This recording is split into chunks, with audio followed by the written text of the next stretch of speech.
Gabi tanan. Ang atong teaching karon will be a two-part teaching wherein Father Azul will start the first part and then I will end.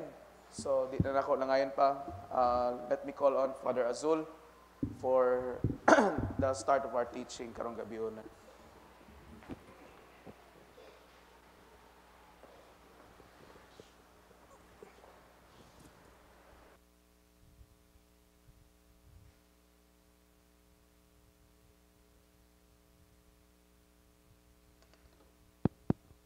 May gabi. Akong basahon ang Ebanghelyo this morning tungod kay atong sharing this midweek service is about the gospel this morning. Sa Luke chapter 9 verse 1 through verse 6 nagaingon, Jesus summoned the 12 and gave them power and authority over all demons and to cure diseases. And he sent them to proclaim the kingdom of God and to heal the sick.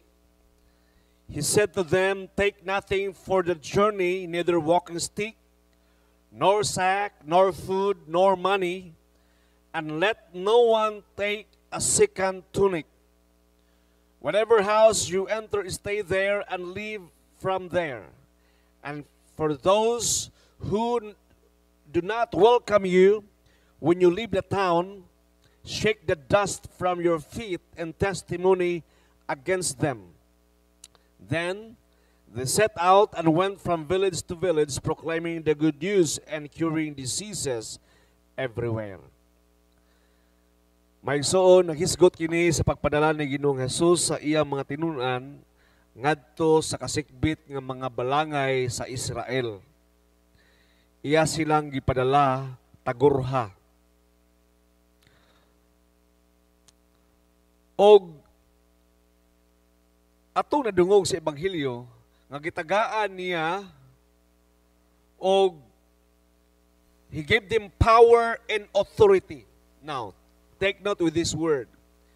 Iyang gitagaan ang iyang mga disciples, ang iyang mga tinunan og power and authority over all demons.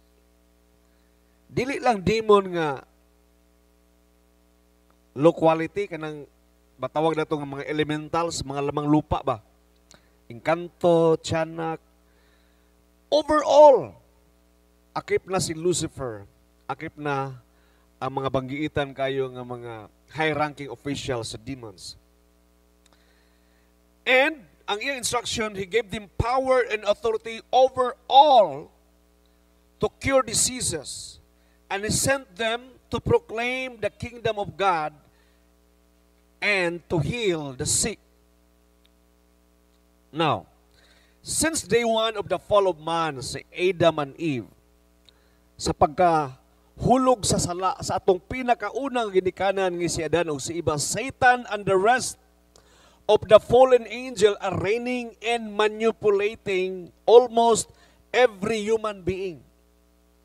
Iya ganyan gi-manipulate si Eva, di ba? Iyang giila, di ba? Kinsa nag-iuni mo nga kuan? Kaning bawal ni kanon nga bunga sa prutas. Mahimo kang sama sa Dios. Maabri mo sa labutan o bakabalo ka unsay daotan o unsay maayo. You will be like Him. Satan and the rest of the fallen angel, mga demonyo, are reigning and manipulating every human being almost in this world. Niini kalibutan. Now, during the time of Christ, Christ gave them the power and authority over all sa ilatanan. Now, think of this, that human being is lower in rank than the angel. Tungod kay ang human being nasa earth and ang angel, ang angelic nga hierarchy, they are with God literally in heaven. And they are spiritual being. Muna giingon ako, I share this morning, ang isa ka pinakagamay nga demonyo, bisa pag magtabang tanang tao sa tibok kalibutan, kung sinumbangay lang, kaya pildihon ang tanang tao combined sa isa lang kabuok nga demonyo nga pinakaiwit. Inana sila ka supernatural. Inana sila ka powerful. But, ingon si Christ, tagaan pa mo o gahom and authority over them. For the first time. For the first time, ang tao gitagaan og power and authority over them to defeat them. But, nganuman ang mga disciples, they became so influential. Ug matawag nato nga sa human nga term, powerful. Why? Tungod kay God gave them special instruction. Ingon ang giningon si Jesus Christ kanila. On their journey, take nothing for a journey. Take nothing for a journey. Neither walking stick, nor sack, nor food, no money, and let no one take a second tunic. Sa paglakaw ninyo to proclaim the good news, to drive out demons, to heal the sick, take nothing with you. Wala sila'y lain isaligan. Kita karon maigsuon, unlike us today, dili man ta makalakaw kung wala tay mga allowance, wala tay balon, wala tay tawagan nga, good morning ma'am. Di ba, isa ka pare din sa una nga, sige lang siya panawag dito sa office, mag-text, good morning, mga ide kwarta, no? Wala na tayong mga, unlike sa atong time nga na GCash, di ba, send lang sa GCash, mga moral support, di ba? Financial support. We have our selfie stick, di ba? We have our camera. And we have so many backups. Daghantag mga taring-taring ug daghantag gisaligan. And we are so distracted with these things. That is why we are not as influential or as powerful as they are. Tungod kay daghantag gipang saligan. Unlike them, they place themselves under the state of grace alone. Na-post to si Kuan pa direct sa ganan, kuyaw kay to Kuan. Dili kuno siya i-bless sa Ginoo kung dili lang gyud kuno siya buutan or maayo. No, kung dili pa lang ko buutan or maayo, dili pila agi sa iyang good works ba. Dili gid unta ko inani nga ma-bless. The moment nga magsalig tang maigsuon, if you are preaching, if you are sharing, if you are being commissioned, unya magsalig na dayon ta sa mga ayuda, sa mga funding, unsay mga nabita mag-join sa CEC, mga pastor ba? Unsa kunoy ilang makuha, na ba kunoy ayuda gikan sa US, inana mga USAID ba? Ingon si Bishop, CEC kami, ingon si Father J. Can't expect compensation munang CEC. Pasabot. Meaning ayaw pagdahom og sweldo. Ingon siya nga, dili lang mi CEC. CEC pagyud. I certainly can't expect any compensation.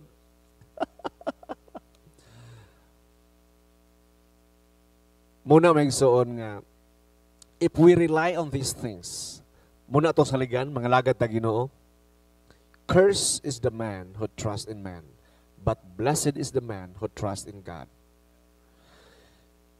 Kung magsalig na galit na ng mga butanga, we will become what?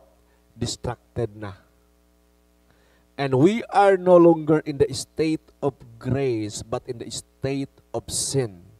Because the moment we trust ourselves and the resources of others, not direct to God, delikado na. Mauna matingala ta, nga dili ta inana ka-powerful. Dili ang grasya sa Ginoo ba ma-flow yun sama kanila tungod kay we are so distracted with many things in this world. Ang pangutana ba, is it wrong to have a community and church support? Sa ito ba, Father? The church is 2,000 years old already. We are an institution already. Na naman tayo organization kaya insakto, na tayo mga school, na tayo mga colleges, na tayo seminary. Structured naman ang church unlike before. Sayop di ay nga naamoy mga missionary fund ang mga tao para motabang. It's okay to work with a team. But the thing is, if we'll be attached to it, may mutang attached na ni anang mga butanga, we will be distracted. I remember, Bishop one time, no? Naghimo siya testimony. One day, yun siya nga, wa naman tay, nalimot naman ta guard, yung sininang net, nga wa naman tay balay. Tungkol kayo na focus ta sa ministry. Then Bishop answered, sininet, dinanet na sulti, then Bishop answered, kanang gwapo ug dako nga balay, dito na nato na bawion sa langit.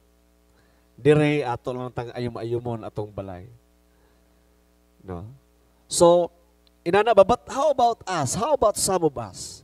Basing we are so busy building our kingdom, we are so busy building our family, beautiful house, vacation, wealth, etc. Gaining diplomas, masters and doctorate. Sometimes, dili kayo tabay mong epektibo nga alagad sa Ginoo kay we are so attached and we have so many cares. And when I say we have so many cares, I am preaching to myself. Tungod kay one time na malandong ko, imbis kay kuan ako sa Ginoo kanang nangalagad ko sa Ginoo nga in different way. Gitagaan mo kog negosyo hinuon sa Ginoo. Nya nag-imagine sa una-una sa ko nga, Lord, kini nga yuta imo gihatag sa amo, sa ako man ni ginikanan. Unya ang among yuta naa siya sa matawag nga nindot nga spot ba. I don't know, nakaagtor mong palapay. Ang tumong sa Palapay River Cafe kay libre dito ang kape og sikwate. Sikwate rin maner, kape rin maner. Tubig, pagkapila na to. At least bug ng tubig, di ba? Biblikal na, di ba? Katong nagpainom ubog ng tubig. Di ba? Sa ubos sa iyang mga sulugon. Libre. But the thing is, gitagaan man tabat, to be honest, I want to use it for ministry. To serve God better. To serve others better.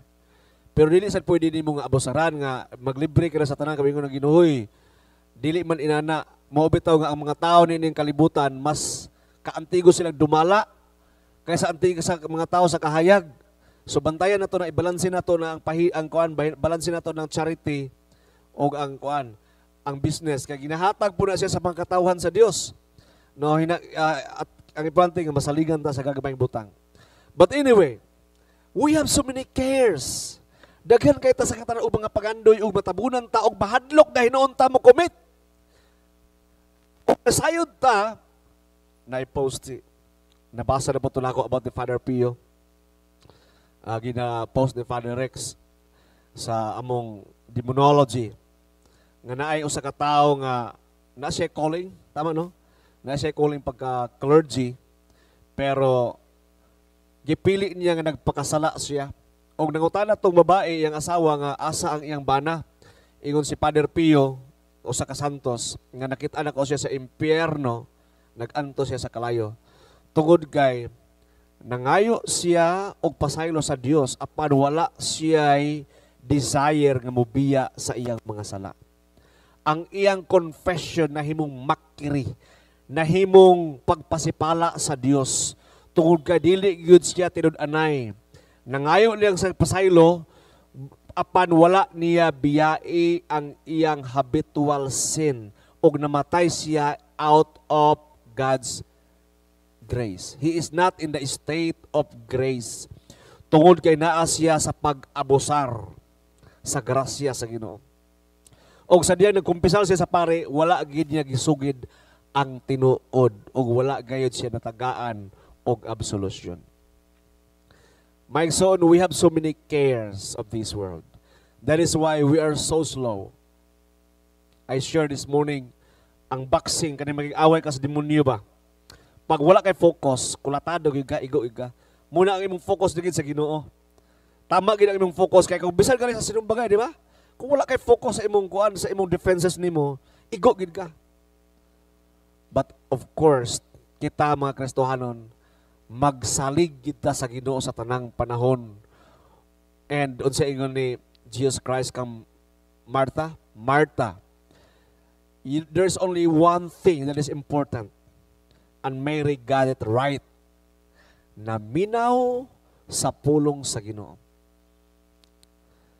But after si Mary naminaw sa pulong sa Ginoo, Martha naman got it right. Why? Because Martha acted on what she heard. She began to serve.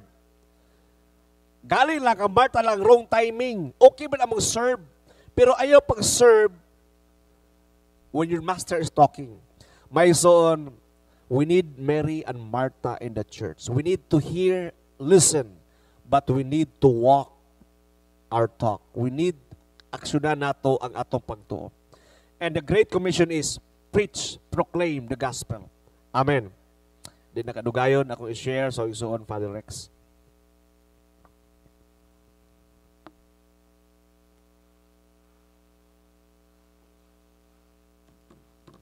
Let me connect ang giwali ni Father Azul in last Sunday's gospel, which is nagisgot kini bahin sa humility. Ang atong tema atong Sunday is greatness is the fruit of humble service.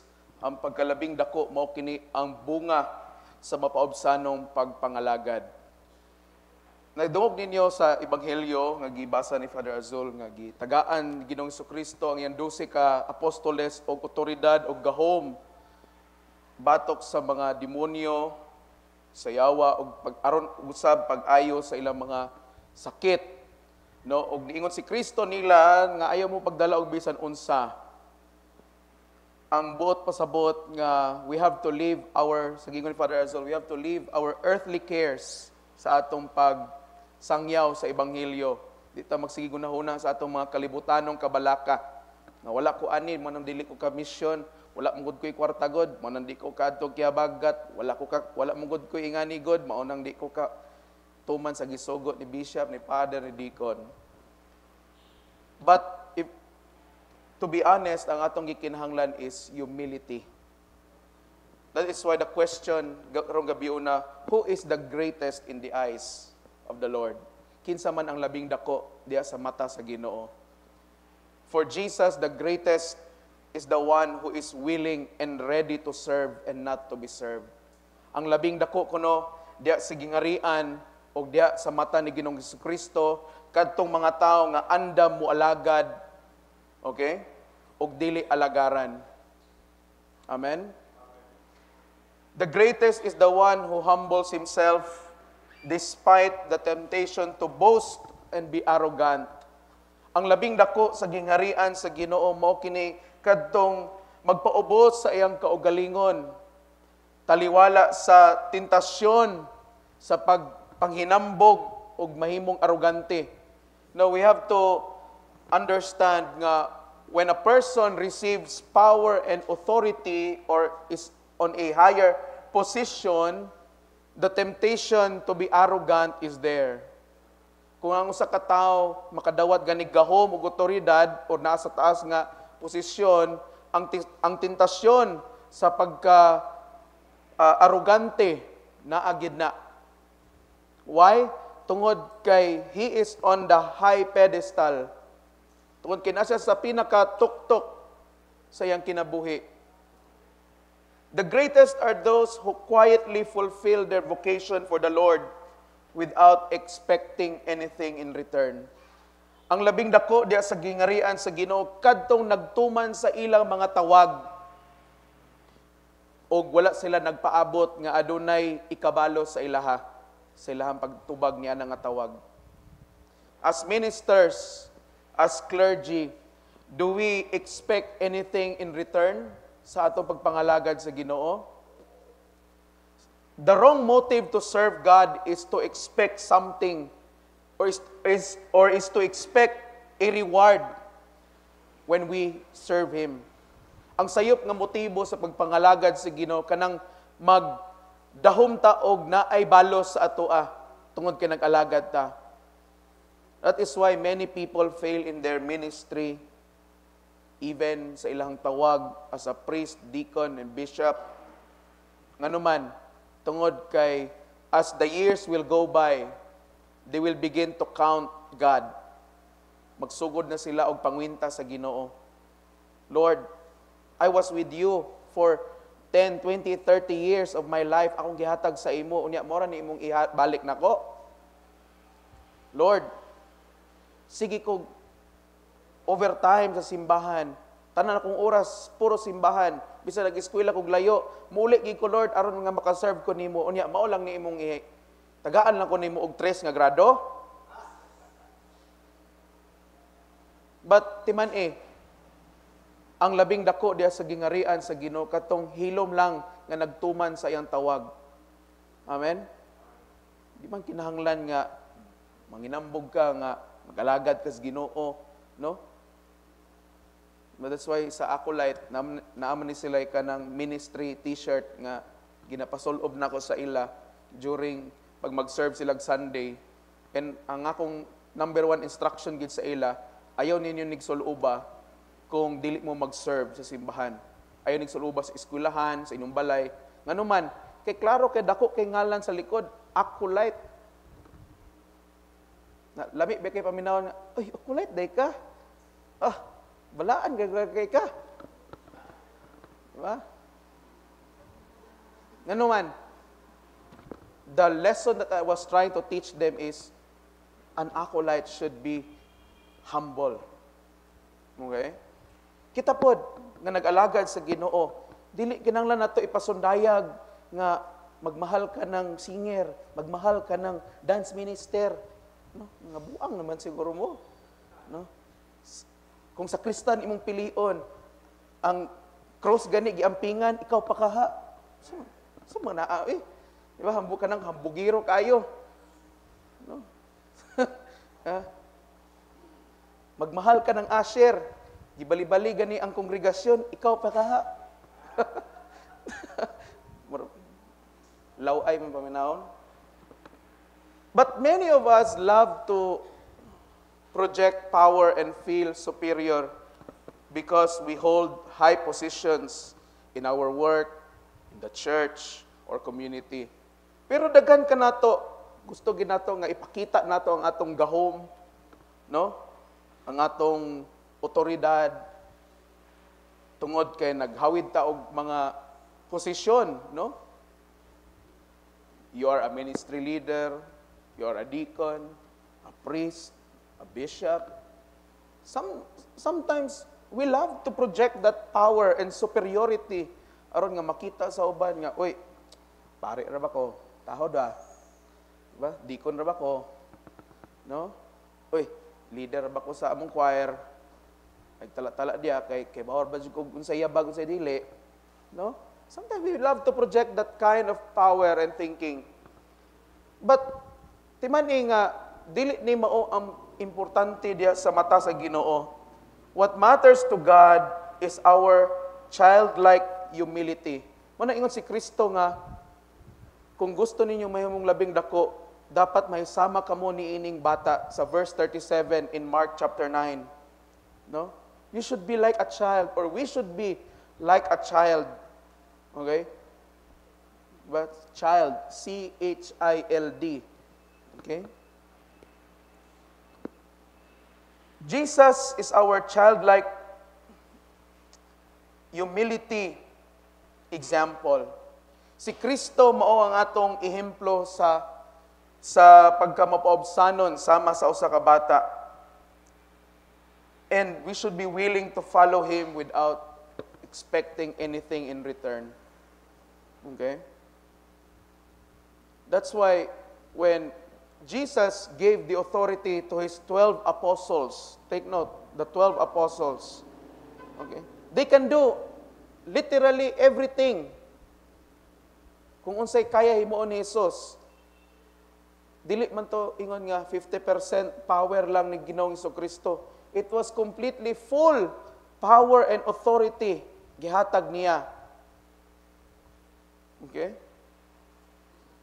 Imagine kung nag sig-iya po to sila pasikat pod. No, tanawa niyo. Awan ng demonyo, ako ni tukon ron. Tukon, ano niyo? Nya, di mo mo too, ni Ginoong Kristo. Awa ako, ibalibag ang demonyo. Maura man ay kasagaray moon sa mga ubang simbahan. Pag nagay demonyo, papawaad ritso. Di para sa ubang simbahan nga, hala, ipasalida pa, tagaan pag mic, interviewon pa. What is your name? When did, kanus na ka ni Solod? Nakakamera ba? Dugay kay dagan istorya, isa ka oras ang istorya. No? Ang purpose kay, para ipasikap yun, nga nagigahom, ana, ang pastor. And it's so bad, actually. It only reveals the true motive, which is pride. No? Katong gimension ni Father Azul nga gipost na ako ganina, I was commenting sa kay kabalo mo siguro mo kaning si kaning bag-ong nakadaog ba sa Olympics, sa gymnastics, Carlos Yulo, and in an interview he said bisan kunog maayo pa siya sa gymnastics pero tungod kay buutan man kaay siya, daghan man siyang gihimong maayo, mo nang gibless daw siya sa Ginoo. No? So magbantay mo. Beware of those kinds of statements. No? Buutan magud kay ko, mo nang gibless ko pag-ay ni Lord. Di magud ko pareha sa uban nga dighatag sa ilang tithes, manang wa jud ko naglisod. No? Magbantay mo. Beware of spiritual pride. Or beware of pride itself. Tungod kay ang commanding demon anak nga sala, it is Lucifer. Kay mao na gikahagbungan ni Lucifer gikan sa langit because of pride, because of his arrogance. Okay? To obey God to the point nga niabot nang sa punto nga nakaingon na siya nga dili raman di angay ang Diyos sa simbahon, ako pod. Imagine, Lucifer, worship leader sa langit, the most powerful of all angels, leader sa tanang mga anghel, even the heavenly armies, kinsay di mudako ang ulo ana. No? So Father, dili na lang ko mangandoy pod og taas nga posisyon day Father. Kay basin day mudako akong ulo. Ako na ako'y boardmate ana sa una. For 30 years, nagtrabaho ay siya sa Isuzu. Dili, kanang isa ka brand nga incheck yapon. Nalimot lang ko. Photon. Sa Photon. For 30 years. Sales lady lang yapon siya. Kung nga hindi maka magpa-promote nga, giopiran ka naman, ngutana ko niya kaniya ito, hindi magpa-promote nga, giopiran ka na sa imong manager nga, himuon na kang manager. Kay dugay ka na kaayo. Yun siya, mahadlok manggod ko kay pag magpa-promote ko, mudako lagi akong sweldo, pero mudaggan man sad akong trabahoon. Daggan man sad akong trabahoon. Manang nagpabilin lagi ko nga sales lady, kay balag gamay ra sweldo, at least gamay ra trabahoon. Sakto pod. Masa may punto mga igsoon. While it's true that if you have more power, more higher position, more responsibility ang imong gunitan. Pero mga igsoon diya sa atong pagpangalagad o pagkakristohanon, the more position you have, buot pasabot nga andam pug ka nga daghan pa ang imong alagaran. Amen? Kung gituboy ka nga mahimong deacon, pare, obispo, patriarka, santo papa, unsa pa na diha, ay gunaw na ang kay Father nagidilang tawag sa ako, na makisdaring na sila sa ako. Huy, gituboy ka sa Ginoo tungod kay nakita sa Ginoo nga daghan pa kang maalagaran. Amen. Gibutang ka sa Ginoo anak nga ministry.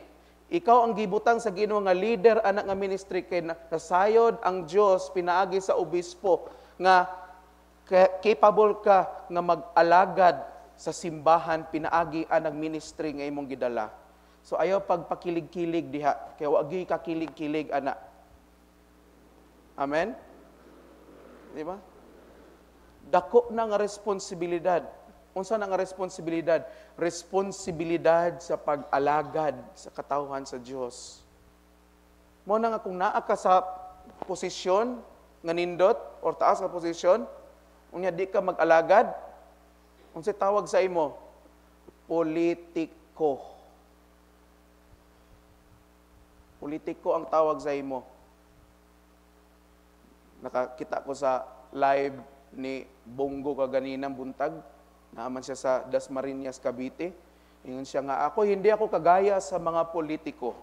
Dahil ang motto ko ay ambisyo ko ay ang pagserbisyo. Kaya hindi ako politiko. Kuya, sabi tawag sa mga politiko, rabagyapong ka. No? Muna nga, we have to admit nga usahay na nasulaw kita pag-ayo sa mga kalibutanon nga mga butang nga we equate nga kung daghan ka og katigayunan, no? Daghan ka og gahom, daghan kag otoridad, daghan kag connection, daghan kag kapit, ang imong una-una nga ikaw na ang pinakagamhanan nga tao sa kalibutan. No? But it's not. Kung ikaw gitugyanan ka sa Ginoo og mga katigayunan, kwarta, bahandi, unsa pa na diha, ang buot pasabot dili na nimo gamiton para lang sa imong kaugalingon, kun dili gamiton nimo na aron daghan ang imong maalagaran. Amen. Kung gitagaan kag trabaho nga perting daghan na kaayo, no? Nitingan ka nganong ako ra manggina, ako magidumtan siguro ko. Ayaw hunahunag ingana. Hunahuna ang gitagaan ka ana tungod kinasayod ang naghatag sa imo anang trabaho nga daghan ang imong maalagaran nimo. And you are capable to do it. But again, ayaw nig padak-a ni. Amen? Ayaw padakua imong ulo. Padak-a ang imong kasing-kasing. Padak-a ang imong kasing-kasing nga makita nimo ang mga tao nga nagkinahanglan sa imong pagserbisyo ug pag-alagad.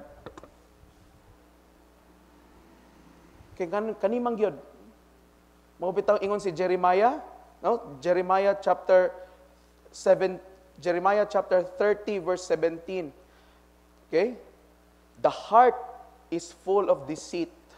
Who can understand it? Okay? Ang ato kunong kasing-kasing puno sa ilad. Kinsa kunoy makasabot niini. Muna imugtuan ng follow your heart, follow your heart. Makasasala ni kasing-kasing. This is full of deceit. No? Kontrolon ka ni nga sige na ba? Ay sige pahambol naman kay ka. Ignapod nga glory to me pod panalagsa. Diba? Labi na mga ministers, no? Tadaha ka ni mo musayaw. Uy! Yes, pero ang una-una, ako nagod-tugod. Diba? One time na nangutanan ako, Father, kung saan day, di mo ko gusto mag-glory to me. So, kung saan day, pag tarong o respond na ko, Father, kung naay mo compliment sa ako, kay kuwan man to siya, kanang membro man to sa choir, sa laing simbahan. So, saan man ako, Father? Yung ko nga, mo ismile lang ka. Yung ko, siya nga, daw bi, Father, kung makahuna-huna, gyapon ko. Diyan nakasala. Kaya naguna-huna man kang glory to me. Kaya gilamian mo dyan ka sa imong nadungog. No? Ayaw. No? Mo na mga igsoon, if you really want to be the greatest, dili greatest ka kapiya, ito sa'yo, pagpalit tindahan bitaw, ayon, amoy greatest. Great. Siguro na ba one time, greatest. Ko, great taste, di ay, okay. Sorry, greatest. Kung gusto ninyo, mahimong labing dako sa gingarian sa Ginoo, pag-alagad mo nga mapaobsanon. Kaya nga naman, kanang pagkalabing dako, kanang promotion, mo sunod ra na. Kinsa na narbaho diri, pataas kamot. Pataas kamot ang nanarbaho. Kung gusto mo ma-promote sa inyong trabaho, pag-alagad lang mo. Ay, sige gunahuna nga dapat, pagka next year, ma-promote na dyan ko dapat, pagka next year, sumana karon magpasip-sip, di kong pag-ayo sa akong boss. Kaya magpa-promote na gig ko. No? Ayaw, Jud. Alagad lang, bahalag mo abot, bahala pagdugay pa na mo abot imong promotion. Kaya nga naman, Kay kung ang Ginoo gani mo promote nato, pagkatamis sa atong promotion nga madawat. Pag ang Ginoo gani mo mutuboy nato, way makalabaw. No? Kanang ituboy ta diri sa kalibutan, gamay ra naman na, kanang temporary ra man ang kalipay, ana man na, mawala ra man na. Pero pag ang Ginoo gani mutuboy nimo, di ka bayran. Okay? But then again, remember, ituboy ka sa Ginoo tungod kay tagaan na pug kanyag bag-o nga misyon. Kung kaniadto isa gatos lang ang imong gialagaran, karon kay gituboy naka 1,000 na kabuok ang imong alagaran. Amen. Mana nga di taangay pod mahadlok, di na lang gid ko magpakuan pader, di na lang jud ko magpahambol-hambol, mag kun na lang gid ko pader, magbinulastog na lang gid ko diri sa akong ministry pader, aron dali ra ko mahawa. Serve. Mura na gipangita sa Ginoo. Okay? Ayaw pangitag laing formula nga saon man gid nga di magig kapansin ana akong leader, kana ra magid si kuan kay paborito magig klaro magig kay nga sip-sip. Hindi magig kapansin. Ay gunahuna na pag-alagad ra. Himua ang imong katungdanan mga ministers. Ayaw mo sig pasip-sip sa inyong leader. Ha? Himua ra unsay angan ninyong himuon nga responsibilidad. Kung ingon inyong leader mutunga mo ning adlaw, tunga lang mo ana. Kung moingon nga manghinlo, panghinlo lang mo. Kung moingon nga mag-Bible, pag-Bible lang mo. Ayaw nagunaw na nga mapansin pa kay usay. Mao man gana atong nature gyud. We crave for attention. Mura tag buros, nangala tag attention. We always crave for attention. Mura tag nay mga kuan.